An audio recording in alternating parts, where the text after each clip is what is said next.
Well, for the second straight year, Toronto kicked off the PWHL semifinal playoffs by hosting the Minnesota Frost. And they got off to a great start, a first period goal, then back-to-back goals in the second for a 3-0 lead in the middle frame.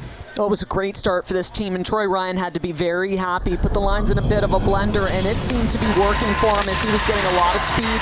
They were getting in on the forecheck and getting opportunities. Blair Turnbull, who had a great start to this game, she opens the scoring. She beats two players off the wall for that chance, and then beats Hensley on the far side, 1-0. It's the second period, though, that turns into the Julia Gosling show. She gets 2 goals in just under 2 minutes. First one is 5-on-5, rips a shot, goes off the defender, picks it up, and finds the back of the net. Less than 2 minutes later, on the power play, one-time shot from the flank, and she makes no mistake. What a great game for that rookie. A minute 55 between those 2 goals by Julia Gosling. Now, we expected Minnesota to respond, and they did on the power play at that with Britta Curl. Well, Britta Curl was the net front player on the power play, and you could see that they were just looking to try to find her, working the puck around the top. And Curl does a really nice job out front, getting in front of Campbell's eyes, getting her stick open. This shot goes through.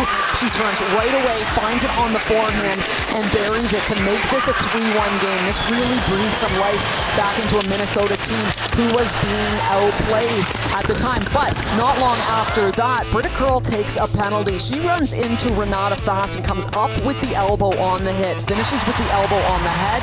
That's going to be a 5-minute and a game.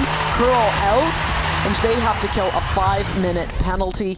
That was a back-breaking play. Well, the Frost did manage to kill the penalty, but more than that, there's now possible implications for Britta Curl. She's a player that has served 2 one-game suspensions over minor penalties in the regular season. This is her first major penalty in her PWHL career. Of course, that also left Minnesota with a big hole, and especially when they were down just by 1 goal in the dying minutes of the game. Well, you need some scoring, and she's a player that you need depth scoring through the lineup, but certainly when you've pulled your goaltender, you're in a 6-on-5 situation, she's the person that you want net front, and she's not there. So someone that maybe could help to even this thing up. So there's definitely implications moving forward too with Britta Curl not in this lineup. Is she going to be suspended? Will she be there for game 2? These are things we don't know yet, but definitely a possibility.